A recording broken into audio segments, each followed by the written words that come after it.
नमस्कार। आज हम बहुत ही महत्वपूर्ण टॉपिक पर चर्चा करने वाले हैं। जो उपन्यास है, उपन्यास की जो कथा वस्तु है उस पर हम बातें करेंगे। उसके जो उपन्यास की कथा वस्तु है, जो महत्वपूर्ण उपन्यासकार हैं उनके जो महत्वपूर्ण उपन्यास हैं उनकी कथा वस्तु क्या है, तो उसके बारे में जानेंगे। तो वीडियो को अंत तक देखिएगा, क्योंकि इसमें अब परीक्षा का जो है पैटर्न वह बदल गया है। खाली ये नहीं पूछता है कि ये किसका उपन्यास है, ये किसकी रचना है। अब रचना की कथा वस्तु पूछता है। तो हम देखते हैं जो महत्वपूर्ण उपन्यास है उनकी कथा वस्तु क्या है।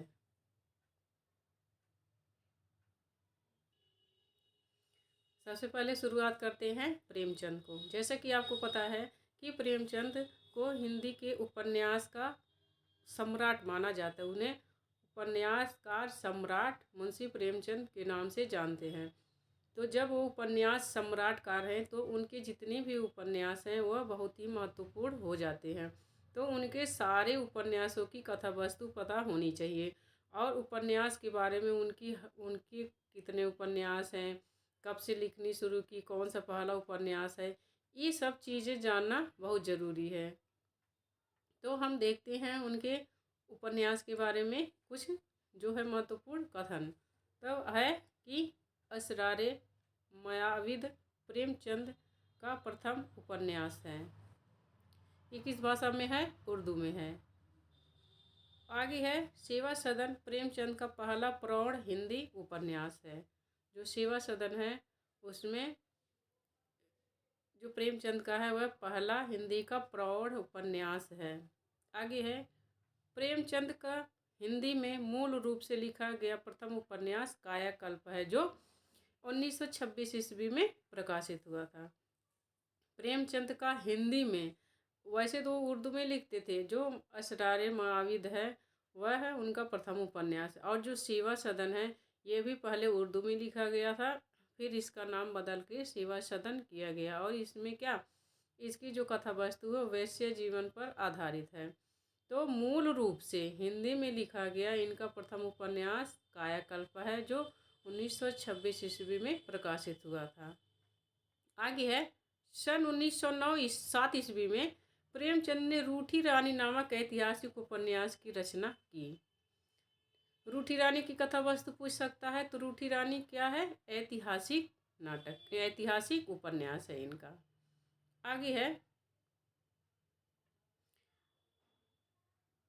प्रेमचंद के हिंदी उपन्यास रचना क्रम के अनुसार। यहाँ पर आपको दो फायदा मिलने वाला है। एक तो जो उनके रचना क्रम है, काल रचना का काल क्रमानुसार है, कौन पहले है कौन बाद में है वह मिल जा रहा है। और दूसरे आपको यह मिल जाएगा कि उनके सारे उपन्यासों की कथा वस्तु क्या है। तो इनका जो पहला उपन्यास है वह देवस्थान रहस्य है। यह है 1905 ईस्वी में प्रकाशित हुआ था। इसकी कथा वस्तु है मंदिरों और तीर्थ स्थानों में फैले भ्रष्टाचार पाखंड की आलोचना है। देवस्थान रहस्य। सबसे पहले जब हम पेपर देंगे तो माइंड को शांत रखना है और उसके सारे विकल्प पढ़ने हैं और अपने से अंदाज़ा लगाना। जैसे देवस्थान रहस्य की कथा वस्तु पूछ ले तो इसमें देवस्थानों ने देवताओं का स्थान का रहस्य, ये इसका अर्थ हमें समझ में आ रहा है। तो इससे संबंधित जो चीज़ें देंगी वह उसकी कथा वस्तु आप लिखेंगे। अगर जो याद नहीं है, पता नहीं है, आपको पता हो, इसलिए मैं यह वीडियो बना रही हूँ कि जितने भी हिंदी के प्रमुख उपन्यासकार हैं और जितने भी उनके उपन्यास हैं उनकी कथा वस्तु आपको पता है। अगर जो एक दो बार वीडियो देख लेंगे तो उनकी कथा वस्तु पता हो जाएगी, और जैसे ही पेपर में आएगा तो आपको याद आ जाएगा। आगे है प्रेमा उपन्यास, उनका दूसरा। ये 1907 ईस्वी में प्रकाशित हुआ था। प्रेमा की जो कथा वस्तु है वह है हिंदुओं में विधवा विवाह की समस्या का चित्रण किया गया है। मोस्ट इम्पोर्टेंट है, प्रेमा जो है, जो हिंदुओं में विधवा विवाह की समस्या थी उनका चित्रण किया गया है।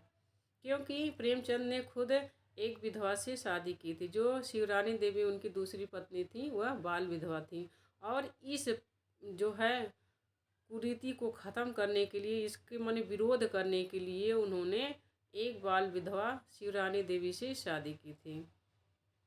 दूसरा है इनका अगला है सेवा सदन। यह 1918 ईस्वी में प्रकाशित हुआ था। यह वेश्या जीवन से संबंध समस्या का चित्रण है। प्रेमचंद प्रमुख उपन्यासकार हैं, तो इनके सारे उपन्यास की कथा वस्तु और इनके सारे उपन्यासों का जो है वह सन आपको याद होना चाहिए। आगे है वरदान। यह 1921 ईस्वी में प्रकाशित हुआ था और इसकी जो कथा वस्तु प्रेम एवं विवाह की समस्या का चित्रण, प्रेम एवं विवाह की समस्या का चित्रण यह वरदान की कथा वस्तु है। आगे है प्रेमाश्रम। यह 1922 ईस्वी में प्रकाशित हुआ था। इसका जो है यह औपनिवेशिक शासन में जमींदार एवं किसानों के संबंध का चित्रण है। इसमें प्रेमाश्रम में औपनिवेशिक शासन में जमींदार एवं किसानों के संबंध का चित्रण किया गया, जो 1922 में हुआ था। आगे है रंगभूमि। 1925 में प्रकाशित हुआ था और यह औद्योगिकरण के दोष और पूंजीवादियों की शोषण नीति, अंग्रेजों के अत्याचार एवं भारतीय शिक्षितों की चरित्रहीनता का विश्लेषण व चित्रण है रंगभूमि में। इसमें जो औद्योगिकरण के जो दोष हैं और जो पूंजीपति लोग हैं वह शोषण जो करते हैं, फिर अंग्रेजों का जो अत्याचार है और भारतीयों में जो शिक्षित हैं उनकी चरित्रहीनता का विश्लेषण आपको रंगभूमि में मिलेगा। आगे है कायाकल्प। यह 1926 में प्रकाशित हुआ था। यह पुनर्जन्म की धारणा पर समाज सेवा और राजा के अत्याचार, विलास एवं सच्चे प्रेम का चित्रण है कायाकल्प। अब आगे है इनका निर्मला।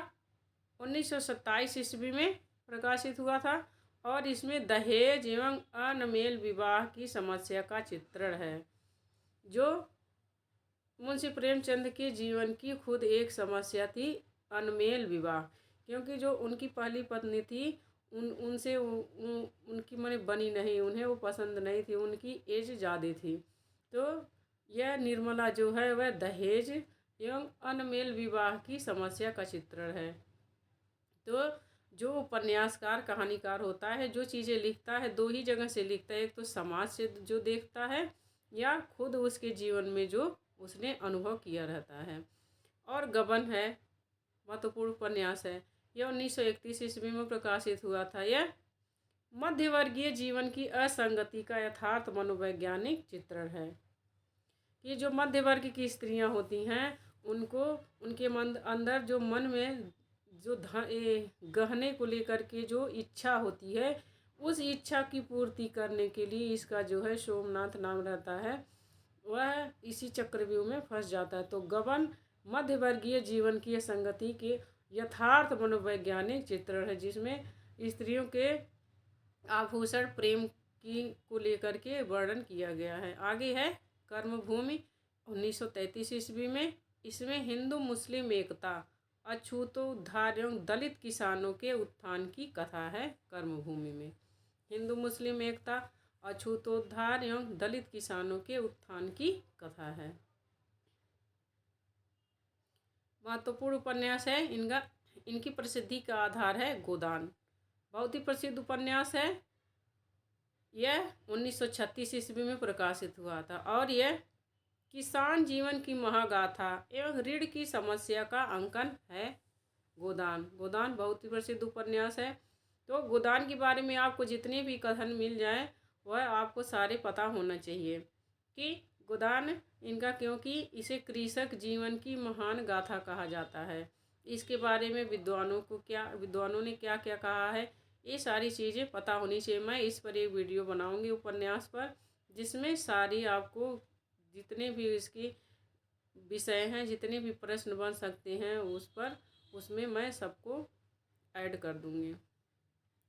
प्रेमचंद ने सन 1929 ईस्वी में प्रेमा उपन्यास को संशोधित करके प्रतिज्ञा शीर्षक से प्रकाशित करवाया। प्रेमा को संशोधित करके उन्होंने 1929 ईस्वी में प्रतिज्ञा के नाम से प्रकाशित करवाया। अब आगे है विश्वम्बर नाथ शर्मा कौशिक के 3 उपन्यास हैं। जो माँ है, इसमें माँ की महिमा एवं आदर्श का प्रतिपादन किया गया है। भिखारड़ी में 1929 ईस्वी में प्रकाशित हुआ था। अंतरजातीय विवाह की समस्या एवं प्रेम की त्रासदी का चित्रण है। आगे है संघर्ष में 1945 ईस्वी में है। इसमें आर्थिक विषमता के कारण प्रेम की निष्फलता का चित्रण है। संघर्ष, आर्थिक विषमता माने धन की विषमता के कारण प्रेम जो असफल होता है उसका चित्रण किया गया है। शिव पूजन सहाय ने सन 1926 ईस्वी में देहाती दुनिया शीर्षक से एक उपन्यास की रचना की। डॉक्टर गोपाल राय के अनुसार देहाती दुनिया एक आंचलिक उपन्यास है। चंडी प्रसाद हृदयेश ने भावपूर्ण आदर्शवादी शैली में मनोरमा 1924 में और मंगल प्रभात 1926 में उपन्यास की रचना की। आगे है पांडे बेचन शर्मा उग्र ने सर्वप्रथम हिंदी उपन्यास में पत्रात्मक प्रविधि का प्रवर्तन किया। पांडे बेचन शर्मा ने किस प्रकार के उपन्यास का प्रवर्तन किया? तो पत्रात्मक प्रविधि का प्रवर्तन किया। आगे है पत्रात्मक प्रविधि के प्रथम उपन्यास पांडे बेचन शर्मा उग्र ने चंद हसीनों के खतूत 1927 में शीर्षक से लिखा। तो अगर जो पूछा जाएगा कि पत्रात्मक प्रविधि का प्रथम उपन्यास कौन सा है, तो चंद हसीनों के खतूत, और इसके प्रवर्तक कौन है? पांडे बेचन शर्मा उग्र। आगे है विशाल भारत पत्रिका के संपादक बनारसी दास चतुर्वेदी ने बेचन शर्मा उग्र के उपन्यासों को घासलेटी साहित्य कहा था। मोस्ट इम्पोर्टेंट है कि किसने बनारसी दास चतुर्वेदी के उपन्यासों जो उपन्यास हैं उसको घासलेटी कहा? बनारसी दास चतुर्वेदी ने। और घासलेटी उपन्यासकार कौन है? पांडे बेचन शर्मा उग्र है। ये मोस्ट इम्पोर्टेंट है। अब आगे है पांडे बेचन शर्मा के जो उपन्यास हैं और उनकी जो कथा वस्तु है। चंद हसीनों के खतूत 1927 में यह हिंदू मुस्लिम के प्रेम एवं विवाह का चित्रण है। दिल्ली का दलाल यह युवतियों का क्रय विक्रय करने वाली संस्थाओं का पर्दाफाश है। जो इनके भी जितने भी उपन्यास हैं, यह जैसे वैश्याओं के लेकर अछूत, इन सब पर ज़्यादा इन्होंने उपन्यास लिखा है। बुधुआ की बेटी 1928 में है। यह अछूतोद्धार की समस्या है, मनुष्यानंद नाम से रूपांतरण है। पहले जो बुधुआ की बेटी है, बाद में यह मनुष्यानंद के नाम से यह प्रकाशित हुई थी। शराबी जो है 1930 ईस्वी में वेश्याओं और शराब घरों का नग्न यथार्थ चित्रण है। अक्सर इनकी जो उपन्यास है वह वेश्याओं के जीवन पर आधारित है। सरकार तुम्हारी आंखों में शासन तंत्र की अव्यवस्था एवं प्रजा की पीड़ा का चित्रण है।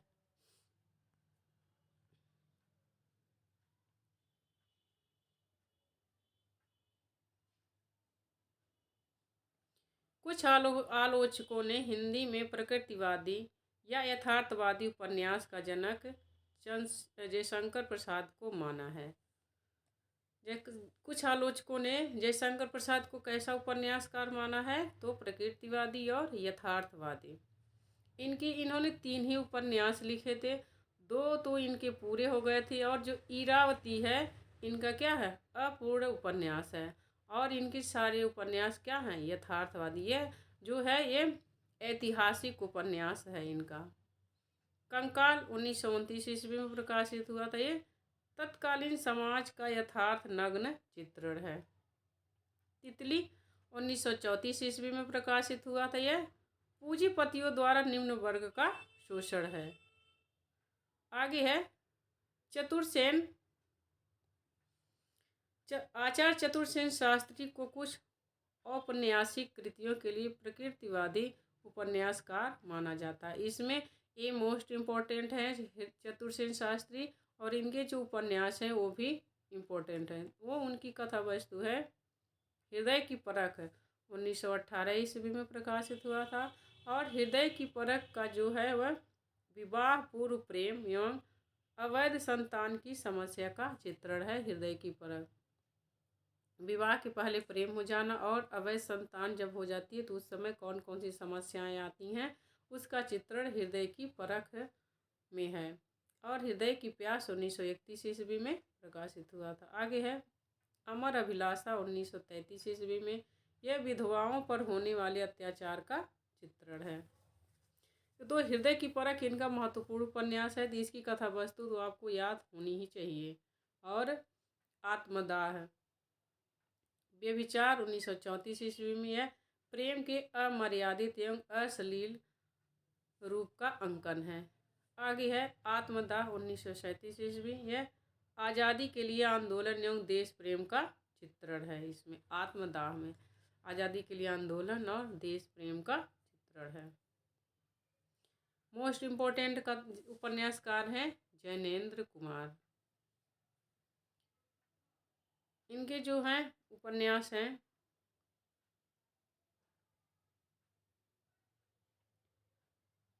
परख, 1929 ईस्वी में। प्रेम का आदर्शीकरण है। जो परख है उसमें प्रेम का आदर्शीकरण है। और जो सुनीता उपन्यास है इनका वह 1934 ईस्वी में प्रकाशित हुआ था। इसका प्रमुख पात्र श्रीकांत, सुनीता एवं हरिप्रसन्न के मनोभावों का विश्लेषण है। त्याग पत्र मोस्ट इम्पोर्टेंट है। इसकी कथा वस्तु आपको याद होनी चाहिए क्योंकि जैनेन्द्र का जो त्याग पत्र है यह बहुत ही प्रसिद्ध उपन्यास का है। तो इसमें स्त्री के विद्रोही व्यक्तित्व का चित्रण है। जो त्याग है वह स्त्री के विद्रोही व्यक्तित्व का चित्रण है। कल्याणी, 1929 ईस्वी। इसमें विवाह के पश्चात की समस्या का चित्रण किया गया है। सुखदा, 1952। नायिका सुखदा के मनोभावों का विश्लेषण है। विवर्त, 1953। ये इसमें भुवन मोहिनी एवं जितेन की प्रेम कथा का चित्रण है। व्यतीत, 1953 ईस्वी। जयवर्धन, 1956 ईस्वी। इसमें व्यक्ति की निजता एवं शासन का सामाजिक द्वंद्व का चित्रण है। मुक्तिबोध, 1965 ईस्वी में। अनंतर, 1968 में। तो आपको इसमें पता होना चाहिए कि इनकी ये भी उपन्यास है। कभी कभी अगर जो कथा वस्तु आप नहीं याद किए तो इनके जितने उपन्यास हैं इनको एक दो बार पढ़ लीजिए तो पता चल जाएगा। दे देता है उपन्यास भी पूछ लेता है। तो अब ऐसा प्रश्न बनने लगा कि जो प्रसिद्ध उपन्यास हैं, जो प्रसिद्ध रचनाएं हैं वह कम पूछते हैं। जो कम प्रसिद्ध हैं उन्हें अब ज़्यादा अधिक मात्रा में पूछा जा रहा है। तो इनके जितने भी उपन्यास हैं आप याद कर लेना। आगे है अनाम स्वामी, 1974 ईस्वी में। यह मानव की धार्मिक रूढ़ियों से मुक्त होने का चित्रण है। आगे है दर्शाक, 1985 ईस्वी में। विवाह विच्छेद एवं स्त्री जीवन की विडंबना का चित्रण है। आगे है जैनेन्द्र कुमार के उपन्यासों का मूल विषय काम, पीड़ा एवं अहम भाव का समर्पण है। आगे इलाचंद जोशी मनोविश्लेषणवादी उपन्यासकार है। मोस्ट इम्पोर्टेंट है, पूछ लेता है कि मनोविश्लेषणवादी उपन्यासकार कौन है। तो 3 लोग हैं। एक तो इलाचंद जोशी हैं, दूसरे अज्ञेय हैं और तीसरे का आप नाम बताना। इलाचंद जोशी के जो उपन्यास हैं घृणामयी, 1929 ईस्वी में प्रकाशित हुआ था। ये एक युवती के पश्चाताप का चित्रण है जो 1905 में लज्जा शीर्षक से दोबारा प्रकाशित हुआ था। आगे है सन्यासी, 1940 ईस्वी में। इसमें नंद किशोर के अहम भाव का मनोविश्लेषण है।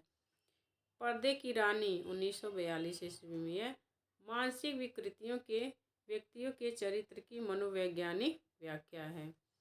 प्रेत और छाया, 1944 है। इसमें पारसनाथ की मानसिक कुंठा का चित्रण किया गया। जैनेन्द्र हो गए, यशपाल हो गए, यज्ञेय हो गए, इलाचंद जोशी, ये सब बहुत ही प्रसिद्ध उपन्यासकार हैं। प्रेमचंद हो गए। तो इनके जो उपन्यास हैं उसकी कथा वस्तु आपको पता होनी चाहिए। निर्वासित 1946 ईस्वी में। महीप और नीलिमा के प्रेम का चित्रण है। मुक्तिपथ 1948 ईस्वी में। सुबह के भूले 1951 ईस्वी में। जिप्सी 1952 ईस्वी में प्रकाशित हुआ था। तो इसमें मनोविश्लेषणवाद एवं सामाजिक भावना का समन्वय है। जहाज का पंछी 1954 ईस्वी में। इसमें ईमानदारी एवं आदर्शवादी व्यक्ति के कष्टों का चित्रण है। ऋतुचक्र 1969 ईस्वी में। आधुनिकता के नाम पर पनपती विसंगति का चित्रण है। भूत का भविष्य 1973 ईस्वी।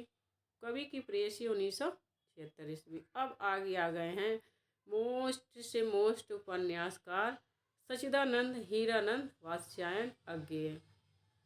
इनका सबसे प्रसिद्ध उपन्यास है शेखर एक जीवनी। तो इनका यह क्या है, एक प्रौढ़ मनोवैज्ञानिक उपन्यासकार हैं। अब इनके हम उपन्यासों को देखेंगे। जो शेखर एक जीवनी है यह दो भागों में प्रकाशित हुआ था। तो एक भाग एक में नायक किशोर शेखर के कैशोर्य का विश्लेषण है जो 1940 ईस्वी में प्रकाशित हुआ था। और इसका जो भाग 2 है वह शेखर की युवा काल की मानसिक स्थिति का अंकन है 1944 ईस्वी में जो इसका अंकन है। यह जो है इसके कई भाग हैं। भाग 1 के भी कई भाग खंड किए हैं, भाग 2 के भी कई खंड हैं। तो जो भाग 2 प्रकाशित हुआ था वह किसी और नाम से हुआ था भाग 2, और इसके भी कई भाग हैं। तो उन भाग को आपको याद होना चाहिए। अभी तो मैं खाली कथा वस्तु बता रही हूँ, फिर बाद में प्रसिद्ध उपन्यास के बारे में जो महत्वपूर्ण कथन रहेंगे फिर उसको मैं बता दूंगी। आगे है नदी के द्वीप 1951 ईस्वी में। रेखा भुवन और गौर्य की प्रेम कथा है इसमें। अपने अपने अजनबी 1961 में। मृत्यु से साक्षात्कार की कथा वस्तु। 3 ही उपन्यास हैं, तो आप तीनों की कथा वस्तु अच्छे से याद कर लेना। मोस्ट इम्पोर्टेंट है इनका शेखर एक जीवनी। तो इसकी कथा वस्तु क्या है, नायक शेखर के कैशोर्य का विश्लेषण है। भाग 1 में किशोरावस्था का विश्लेषण है और भाग 2 में उसके युवा काल की मानसिक स्थिति का अंकन किया गया। मुख्य पात्र है शेखर, सरस्वती और शशि इसके मुख्य पात्र हैं।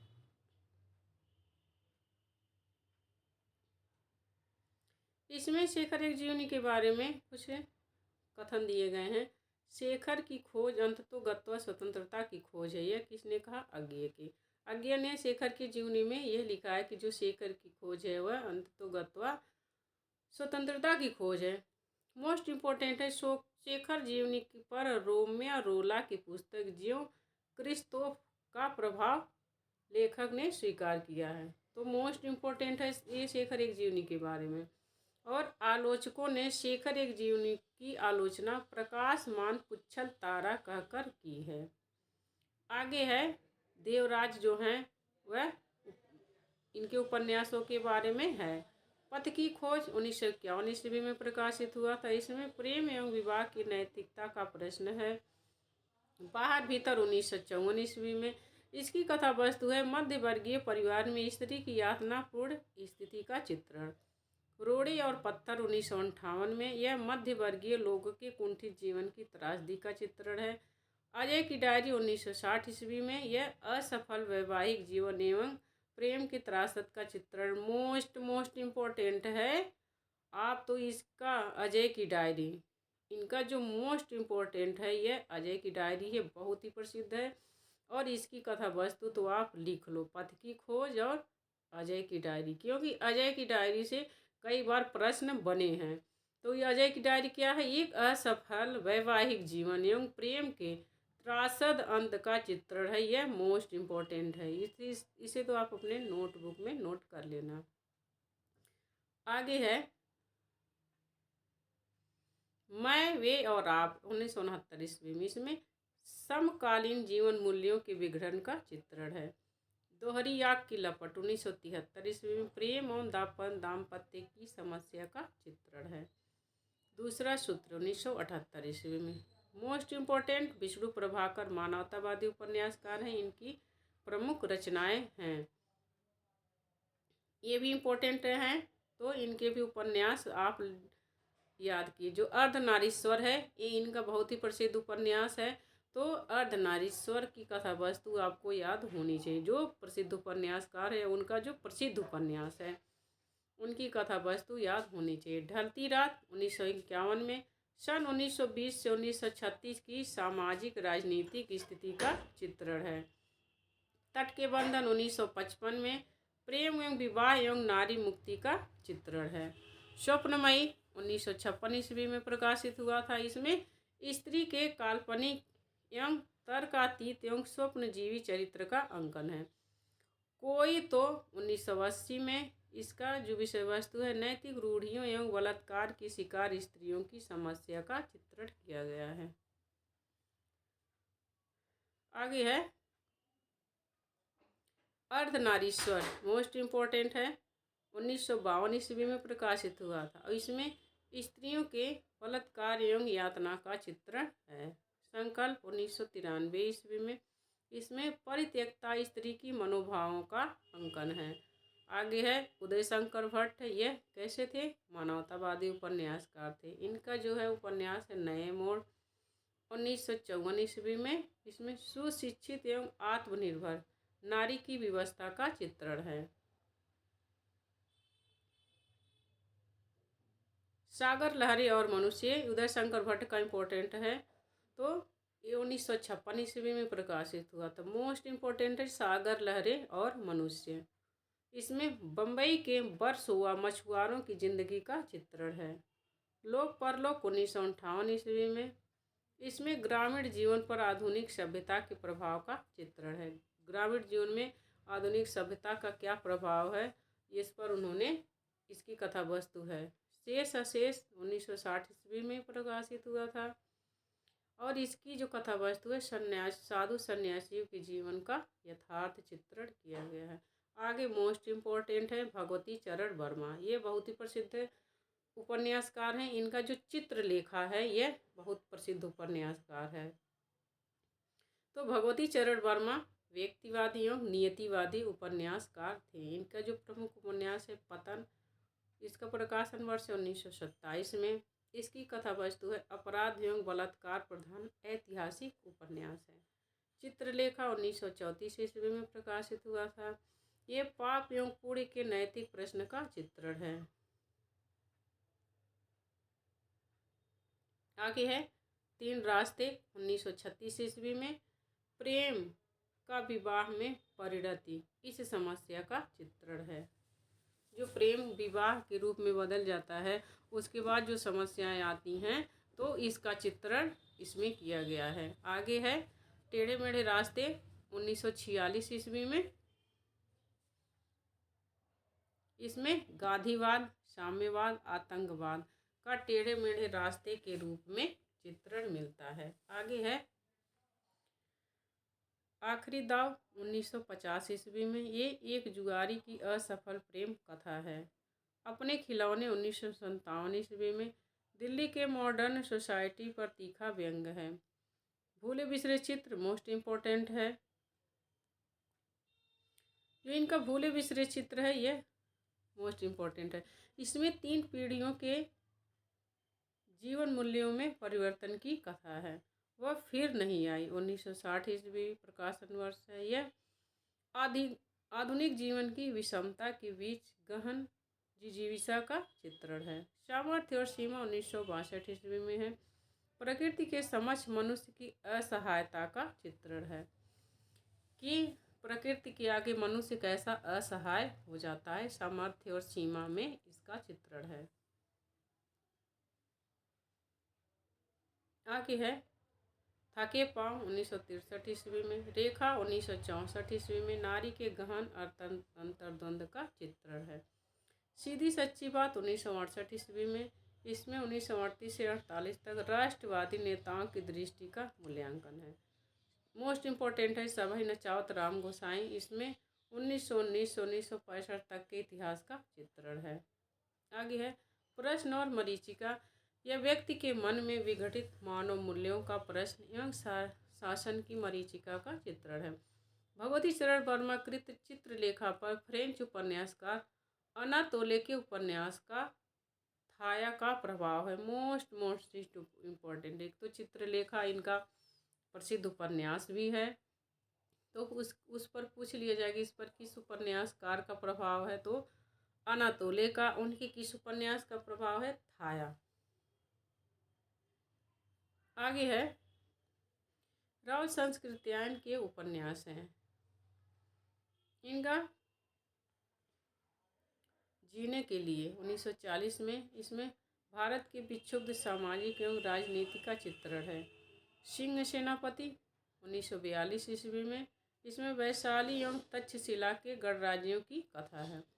जय अवधेय 1944 ईस्वी में, इसमें यमुना, सतलज एवं हिमालय के बीच स्थित यौधेय राज्य के अवसान का चित्रण है।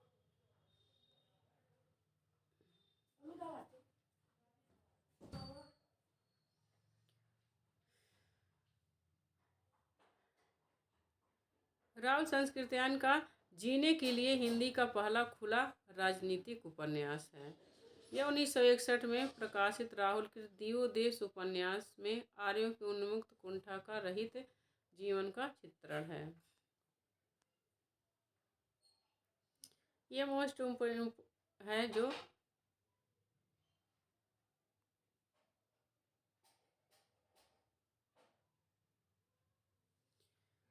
चतुरसेन शास्त्री मोस्ट इम्पोर्टेंट उपन्यासकार हैं, तो इनका क्या है? वैशाली की नगर वधू, ये 1949 है।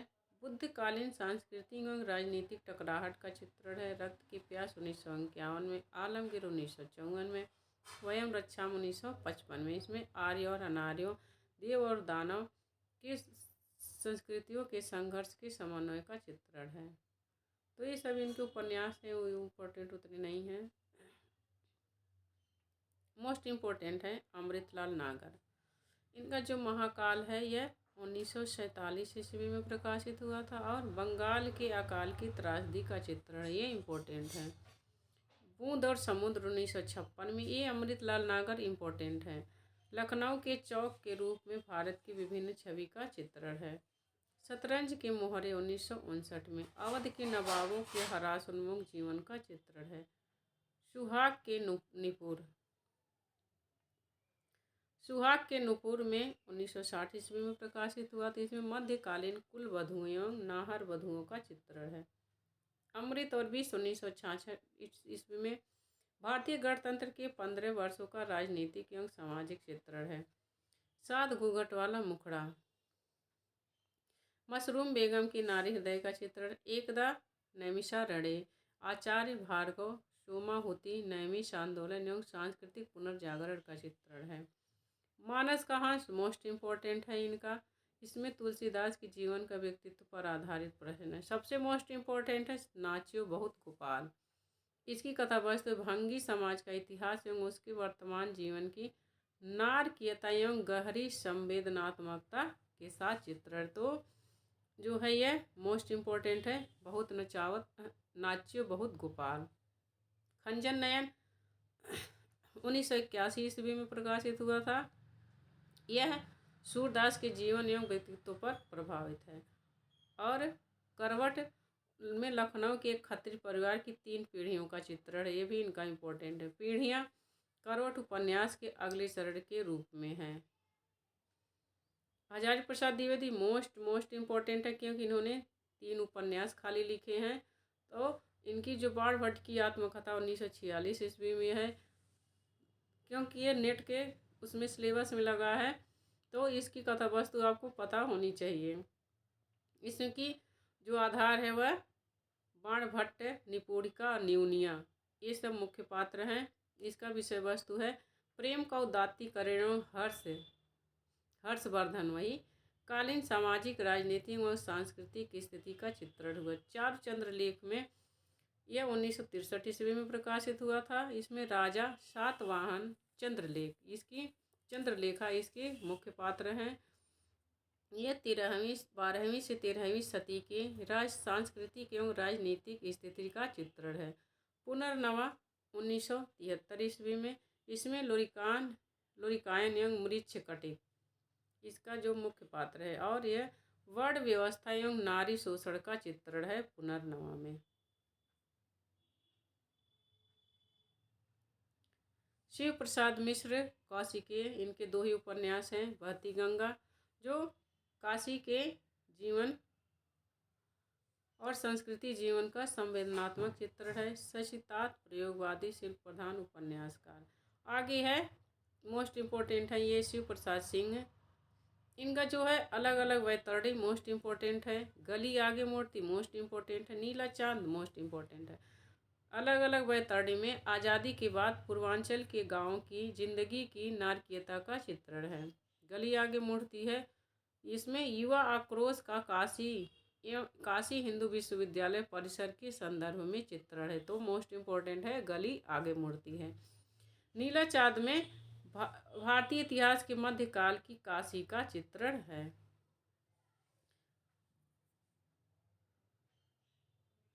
आगे है सैलूस 1989 में। इसमें सैलूस इनका मोस्ट इम्पोर्टेंट है। सैलूस इसमें विंध्य के नटों के कबीलाई जीवन पर आधारित है यह, तो मोस्ट इम्पोर्टेंट है यह सैलूस। औरत इसमें नारी के शोषण, दमन एवं पीड़ा का आधारित है। कोहरे में युद्ध इम्पोर्टेंट है। दिल्ली दूर है ये इम्पोर्टेंट है। बुंदेलखंड में मुस्लिम आक्रांताओं की कथा है। कोहरे में युद्ध है। और दिल्ली दूर है इम्पोर्टेंट है। इसमें हिंदू मुस्लिम के बीच की टकराहट एवं समन्वय का चित्रण है।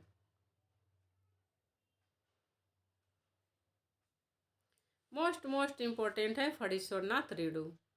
यह क्योंकि ये आंचलिक उपन्यासकार हैं, इन्हें आंचलिक उपन्यास का जन्मदाता माना जाता है। तो ये प्रसिद्ध उपन्यासकार हैं, इसीलिए इनके जितने भी उपन्यास हैं ये सारे प्रसिद्ध हैं। तो इनका जो है पहला उपन्यास है 1948 ईस्वी में रतिनाथ की चाची। ये नागार्जुन के उपन्यास हैं। तो नागार्जुन भी उपन्यासकार हैं। इनका क्या नाम है? वैद्यनाथ मिश्र। फणीश्वरनाथ रेणु आंचलिक उपन्यास के कार के जन्मदाता माने जाते हैं, लेकिन कुछ विद्वानों ने इन्हें प्रथम आंचलिक उपन्यासकार माना है। जैसे अलग अलग विद्वानों के अलग अलग मत होते हैं। तो नागार्जुन भी आंचलिक उपन्यासकार हैं, लेकिन जन्मदाता इन्हें फणीश्वरनाथ रेणु को माना जाता है। तो इनके भी जो जितने भी उपन्यास हैं सारे इम्पोर्टेंट हैं नागार्जुन के। रतिनाथ की चाची में जो है 1948 ईस्वी में प्रकाशित हुआ। तो इसमें मिथिलांचल की सामाजिक जीवन के अंतर्विरोध एवं नारी शोषण की समस्या का चित्रण है। मोस्ट इम्पोर्टेंट है नागार्जुन। तो इनके उपन्यास भी आपको कथा वस्तु जो पता होनी चाहिए। वलचनमा जो है 1952 में प्रकाशित हुआ था। इसमें नायक वलचनमा का अन्याय एवं अत्याचार के विरुद्ध संघर्ष है। नई पौध 1953 ईस्वी में प्रकाशित हुआ था। इसमें असंगत विवाह एवं जर्जर सामाजिक मान्यताओं का विरोध है। बाबा बटेश्वर नाथ 1954 ईस्वी में है। बरगद के वृक्ष को बचाने के लिए किसानों का संघर्ष है। मोस्ट इम्पोर्टेंट है नागार्जुन। तो आपको नागार्जुन और फणीश्वरनाथ रेणु के उपन्यास याद होने चाहिए। आगे है वरुण के बेटे मुख्य है। ये मोस्ट है। इसमें मिथिला के मछुआरों के जीवन की संघर्ष की कथा है, महत्वपूर्ण है। दुख मोचन 1957 इसमें ग्रामीणों पर आधुनिक सभ्यता का चित्रण है। उग्र तारा मोस्ट इम्पोर्टेंट उगनी और कामेश्वर की प्रेम कथा का चित्रण है। हीरक जयंती समकालीन शासक वर्ग के नेताओं की चरित्रहीनता का चित्रण है। जमीनिया बाबा इमरतिया पारो इनका इम्पोर्टेंट है। इसमें पारो इसमें बाल विवाह की कुरीति एवं एक युवती की दारुण कथा पारो है। पारो मोस्ट इम्पोर्टेंट है। नागार्जुन ने पारो की रचना मूलतः 1946 में मैथिली भाषा में किया था, जिसका हिंदी रूपांतरण वे 1975 ईस्वी में करते हैं। देवेंद्र नाथ सत्यार्थी ये भी इम्पोर्टेंट हैं। इनका रथ का पहिया इम्पोर्टेंट है। इसमें मध्य प्रदेश के गोंड जातियों का यथार्थ चित्रण है। रथ का पहिया कठपुतली में नाटक और रंगमंच से जुड़े कलाकारों की साधना का चित्रण है। ब्रह्मदूत और माजुली द्वीप के इसमें दिशा जो निवासी हैं उनका संघर्ष है। सत्यार्थी के 3 उपन्यास कठपुतली, दूधकांच, कहो उर्वशी कल जग को समर्पित है। आगे इम्पोर्टेंट है, फणीश्वरनाथ रेणु जी आ गए। तो इनका जो पहला उपन्यास है मैला आंचल है, मोस्ट है। यह 1954 ईस्वी में प्रकाशित हुआ था और यह पूर्णिया जिले के मेरीगंज गांव की कथा है। इसमें जो मेरीगंज गांव है वह पिछड़ा है, पिछड़े इलाके के रूप में प्रस्तुत किया गया है।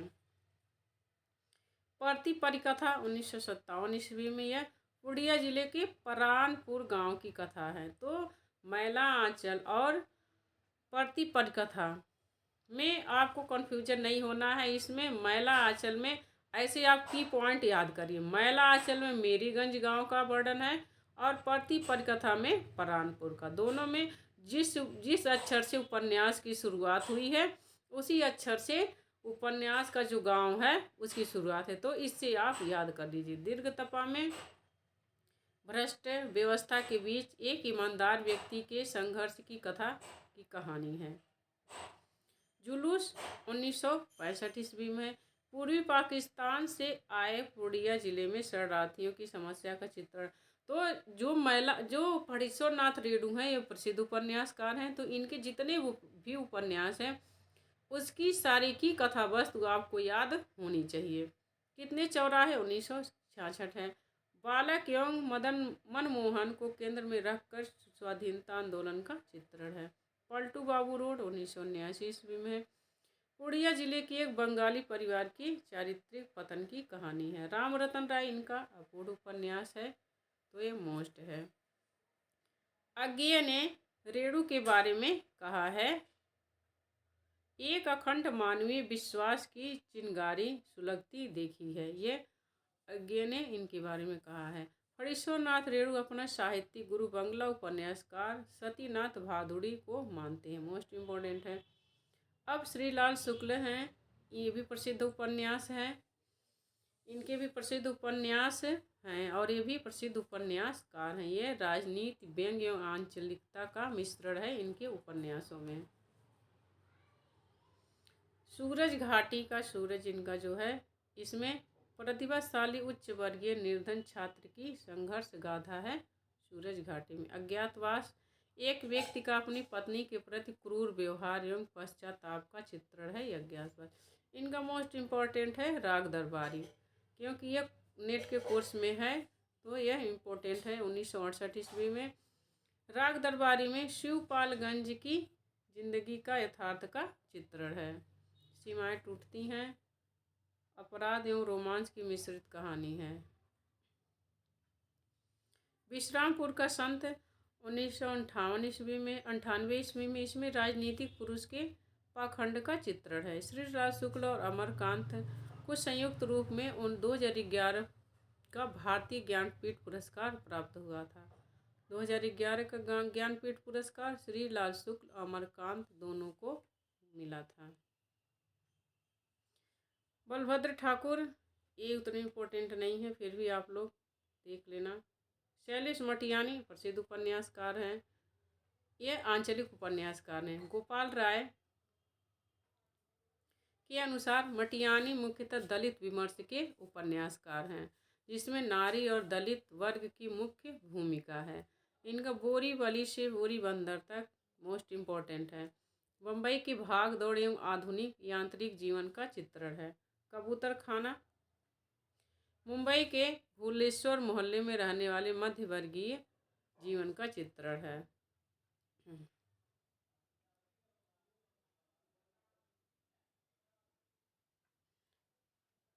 इनका तिरिया भली न काठ की, चिट्ठिर सैन, नारी की अभिशप्त नियति एवं मानवीय संवेदना का अंक है। यह मुख्य सरोवर, इसमें कुमायूं क्षेत्र की लोक कथा एवं अजीत बफौल का है चित्र।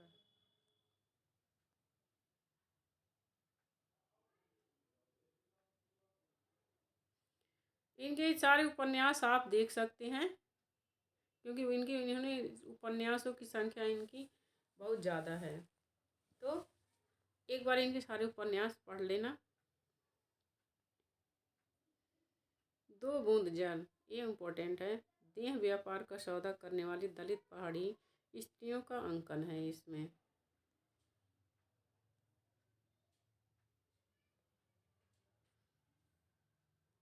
रामदरस मिश्र ये भी आंचलिक उपन्यासकार हैं। तो इनका जो उपन्यास है पानी के प्राचीर। गोरखपुर जिले के पांडेपुर गांव के किसानों के जिंदगी का यथार्थ चित्रण है। जल टूटता हुआ 1969 ईस्वी में स्वतंत्रता की प्राप्ति के बाद के ग्रामीण जीवन का यथार्थ चित्रण है।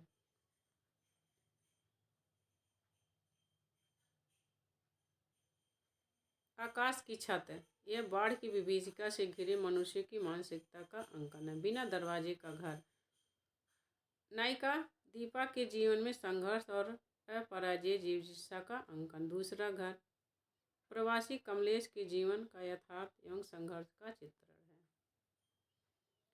इम्पोर्टेंट है गुलशेर खां सानी। इनका जो है काला जल प्रसिद्ध उपन्यास है। काला जल में बस्तर जिले के जगदलपुर के दो मुस्लिम परिवार की 3 पीढ़ी की कथा है। यह काला जल इनका प्रसिद्ध उपन्यास है। साल बनों के द्वीप नदी और सीपियाँ ये सब इनके प्रसिद्ध उपन्यास है। सांप और सीढ़ी इनका प्रसिद्ध उपन्यास है। इसमें बस्तर जिले के आदिवासी जीवन का अंकन। इनके 2 महत्वपूर्ण उपन्यास हैं। दोनों की कथा वस्तु आपको याद होनी चाहिए। एक तो सांप और सीढ़ी और दूसरा काला जल। आगे है आधा गांव ये भी इम्पोर्टेंट है। गाजीपुर जिले के गंगोली गांव के सैयद मुसलमानों की कथा है। टोपी शुक्ला यह हिंदू मुस्लिम संबंधों की समस्या का चित्रण है। हिम्मत जौनपुरी गाजीपुर जिले के एक मुसलमान की कथा है। ओस की बूंदें मोस्ट इम्पोर्टेंट है ये भी इम्पोर्टेंट उपन्यासकार है। ओस की बूंदें इसमें हिंदू मुस्लिम की धार्मिक उन्माद का चित्र है। दिल एक सादा कागज इसमें पाकिस्तान में स्थानांतरित भारतीय मुसलमानों के मोह भंग की कथा है। मोस्ट इम्पोर्टेंट है। सीन 75 ये भी इम्पोर्टेंट है। इसमें 1975 में लागू आपातकाल और जनजीवन पर पड़े उसके प्रभाव का चित्रण है। कटरा भी आरजू इलाहाबाद के एक मोहल्ले में रहने वाले हिंदू मुस्लिम की कहानी है। हिमांशु जोशी महासागर अंडमान निकोबार द्वीप की आदिवासी लड़की का कथा है। पहाड़ी जीवन की कथा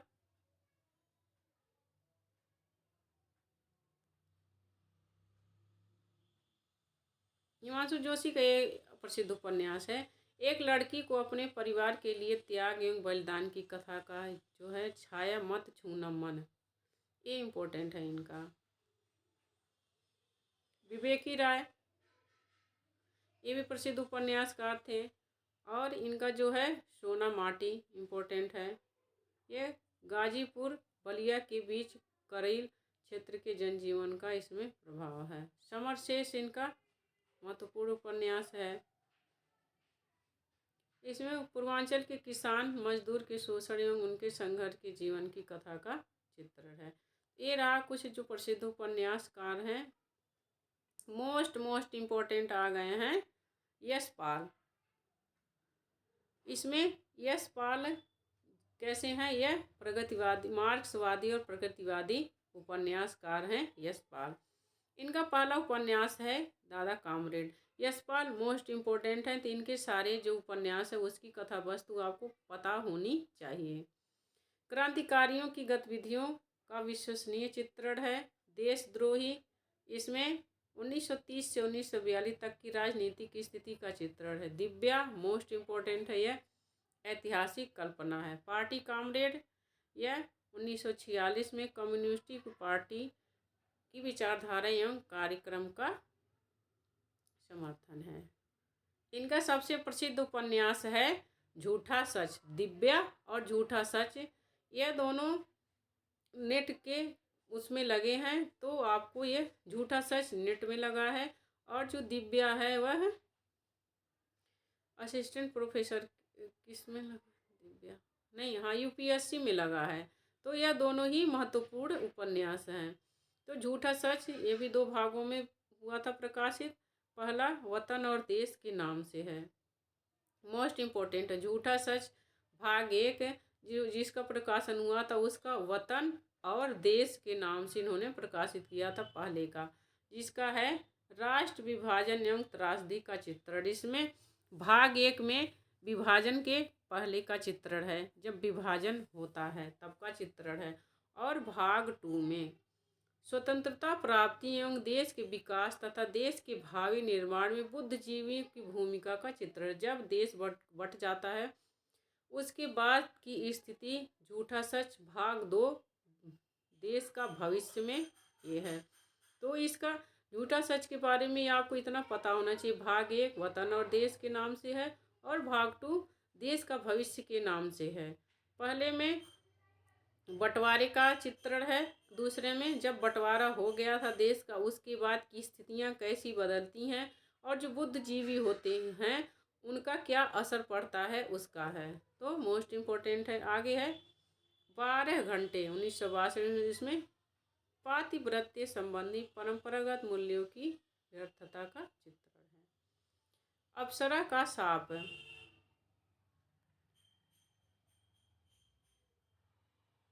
ऐतिहासिक पौराणिक उपन्यास। क्यों फंसे, तेरी मेरी उसकी बात, स्वाधीनता आंदोलन एवं, तो इसमें दे ही दिया है झूठा सच के बारे में। भाग 1 वतन और देश, भाग 2 देश का भविष्य।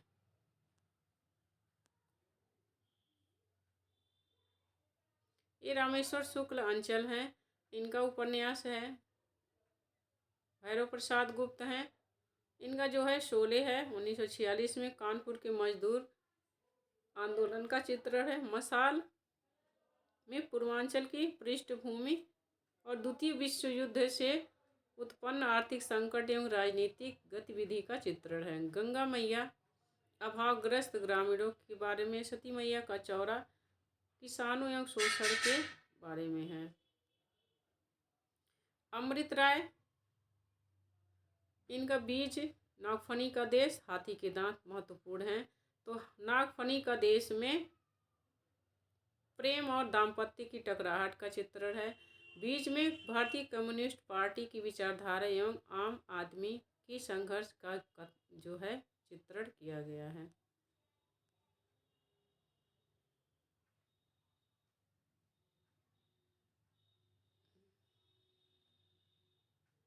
मोस्ट इम्पोर्टेंट है भीष्म शाहिनी, ये बहुत ही प्रसिद्ध उपन्यासकार हैं भीष्म शाहिनी। तो आपको भीष्म शाहिनी के उपन्यास के बारे में भी पता होना चाहिए। इनका जो है, क्योंकि ये नेट के कोर्स में लगे, यशपाल, अज्ञेय, भीष्म शाहिनी, फणीश्वरनाथ रेणु, तो जो प्रसिद्ध, ये लोग प्रसिद्ध हैं तभी लगे हैं, इसीलिए इनके उपन्यास, इनकी कथा वस्तु आपको पता होनी चाहिए। प्रेमचंद, ये सब। तो झरोखे की कथा वस्तु है, यह 1967 ईस्वी में प्रकाशित हुआ था। आर्य समाजी मध्यवर्गीय परिवार का अंकन।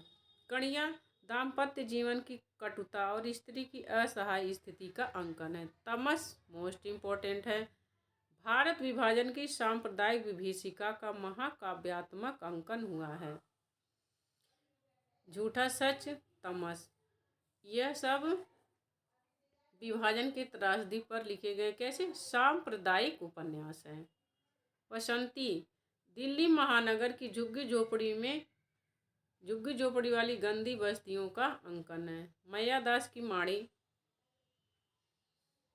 इसमें 1940 से 1920 तक पंजाब की राजनीतिक सामाजिक यथार्थ का अंकन है। कुंतो नारी जीवन का चिरंतन पराधीनता जन्य परिणाम का अंकन। तो मोस्ट इम्पोर्टेंट है भीष्म शाहिनी, तमस के उपन्यासकार।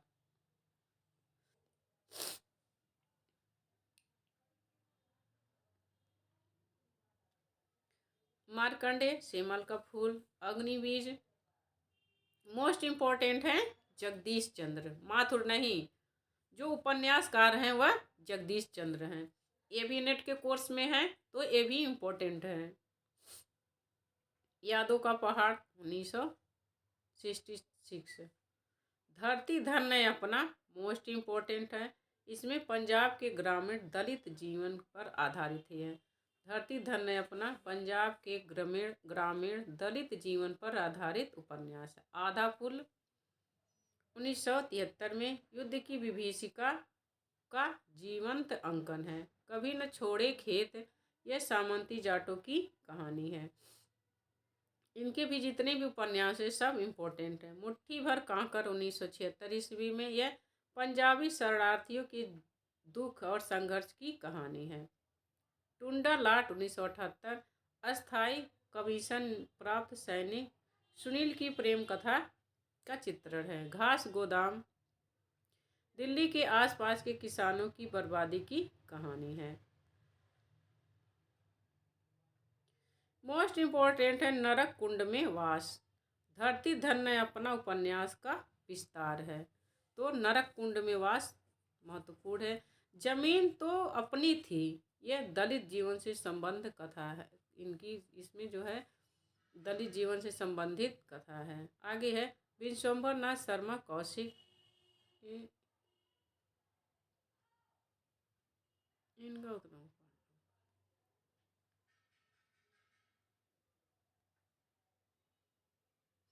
ये जो बदी उजम्मा हैं, यह प्रसिद्ध महिला उपन्यासकार हैं। एक चूहे की मौत, यह फैंटेसी शैली में लिखा गया प्रतीकात्मक उपन्यास है। छाकों की वापसी, विभाजन के बाद बिहार से पूर्वी पाकिस्तान गए मुसलमानों के मुंह भंग का चित्रण अंकन है। इसमें एक चूहे की मौत में कथा सरित सागर और काका की मेटाफोर्सिस नामक कहानी के शिल्प का प्रयोग किया गया है। इम्पोर्टेंट है काशीनाथ सिंह, काशी का 80 में काशी सभ्य की सभ्यता एवं संस्कृति का चित्रण है। अपना मोर्चा 1972 ईस्वी में छात्र आंदोलन का चित्रण है। आगे है मोस्ट इम्पोर्टेंट है यह अब्दुल बिस्मिल्लाह, इनका मोस्ट इम्पोर्टेंट है झीनी झीनी झीनी चदरिया, यह मोस्ट इम्पोर्टेंट है। इसमें बनारस के बुनकरों के जीवन यथार्थ पर आधारित है। जहरवाद विंध्याचल के एक निम्न मध्य वर्गीय मुस्लिम परिवार की कहानी है। मुखड़ा क्या देखे दलित मुस्लिम परिवार की कथा है। इसमें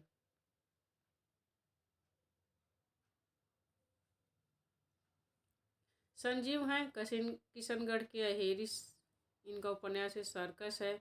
सर्कस इनका मोस्ट इम्पोर्टेंट है। संजीव का सर्कस उपन्यास, इसमें सर्कस कर्मियों के जीवन पर आधारित है। यह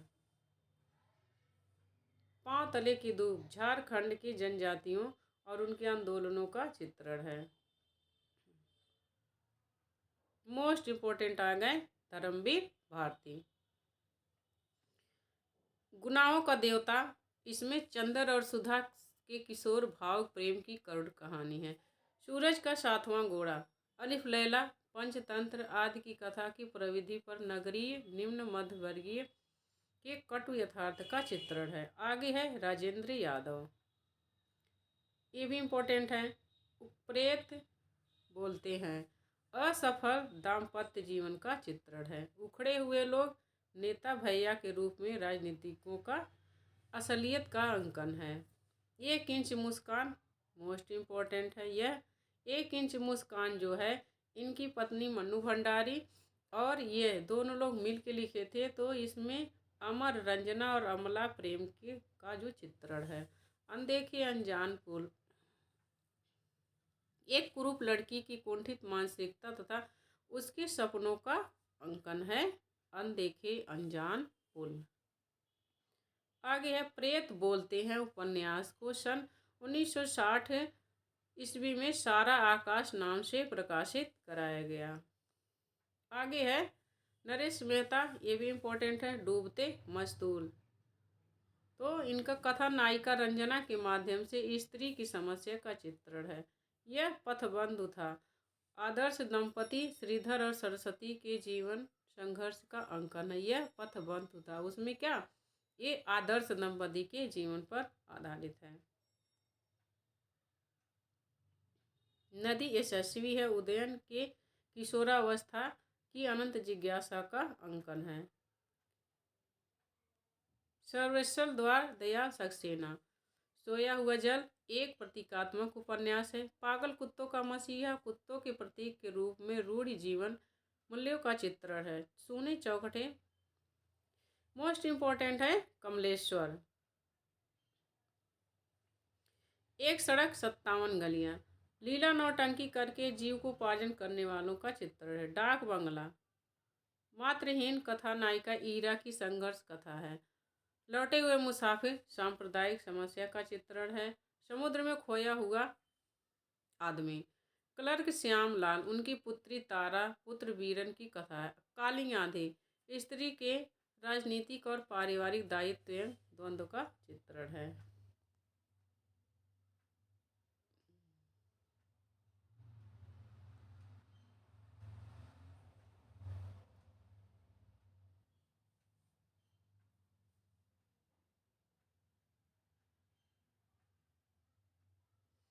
टेराकोटा इटालियन शब्द है जिसका अर्थ है मिट्टी की मूर्ति या मिट्टी का खिलौना। पूछ सकता है। Most important Mohan Rakesh. मोहन राकेश अंधेरे बंद कमरे। इसमें दिल्ली के अभिजात्य वर्गीय हरवंश और नीलिमा की दाम्पत्य जीवन का चित्रण है। न आने वाला कल। तीन ही उपन्यास हैं तो तीनों की कथा वस्तु याद होनी चाहिए। एक पहाड़ी प्रदेश के मिशनरी स्कूल के अध्यापक का चित्रण है। अंतराल, स्त्री पुरुष संबंधों की जटिलता का चित्रण है मोहन राकेश में।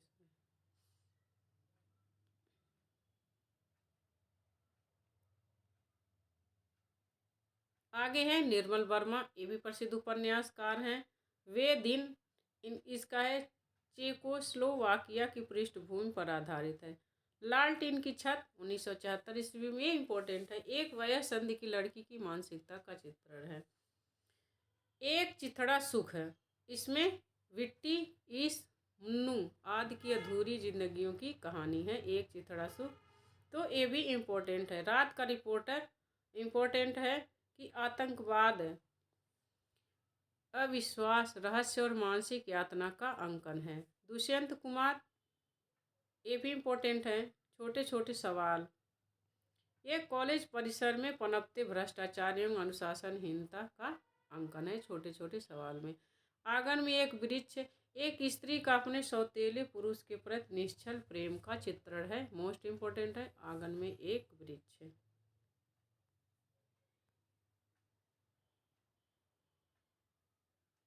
गिरिराज किशोर की हैं ये उपन्यास।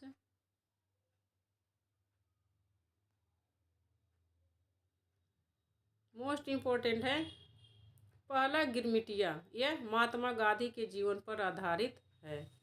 पहला गिरमिटिया। ढाई घर, इसमें मनुष्य और समाज और मनुष्य के प्रतिष्ठानों के बदलते रिश्ते, ये इम्पोर्टेंट है। यथा प्रस्तावित, इसमें सरकारी कर्मचारियों की क्रूरता भरे व्यवहार का चित्रण है। तीसरी सत्ता, आधुनिक नारी के दाम्पत्य संबंध में उत्पन्न जटिलताओं का अंकन है। एक पति के नोट्स, महेंद्र भल्ला।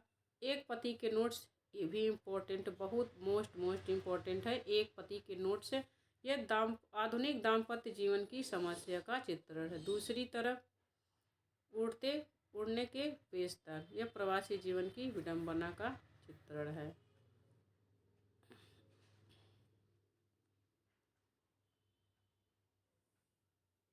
गोविंद मिश्र भी हैं, इनकी लाल पीली जमीन बुंदेलखंड के परिवेश और जीवन पर आधारित है।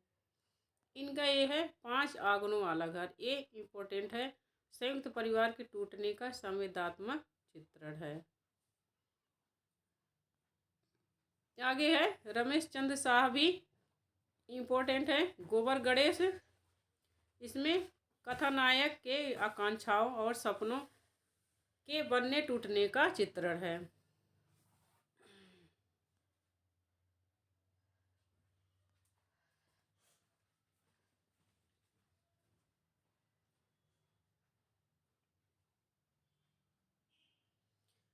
विनोद कुमार शुक्ल इम्पोर्टेंट है। एक नौकर की कमीज, दफ्तर के एक परिवेश एवं बाबुओं का बेचारगी का अंकन है। खिलेगा तो दिखेगा, यह एक अध्यापक के परिवार का अंकन है।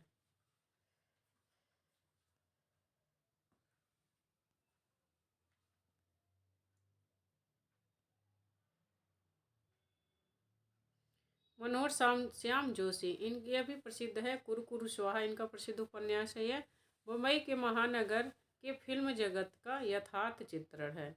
कसब क्या जाने, यह एक प्रेम कथा है। हरिया हरक्यूलिस की हैरानी, यह कुमायूं गढ़वाल क्षेत्र के जनजीवन का चित्रण है। टाटा प्रोफेसर, एक स्कूल के शिक्षक पर व्यंग है। क्याप कुर्मांचल के वाल्मीकि नगर की कहानी है। सुरेंद्र वर्मा,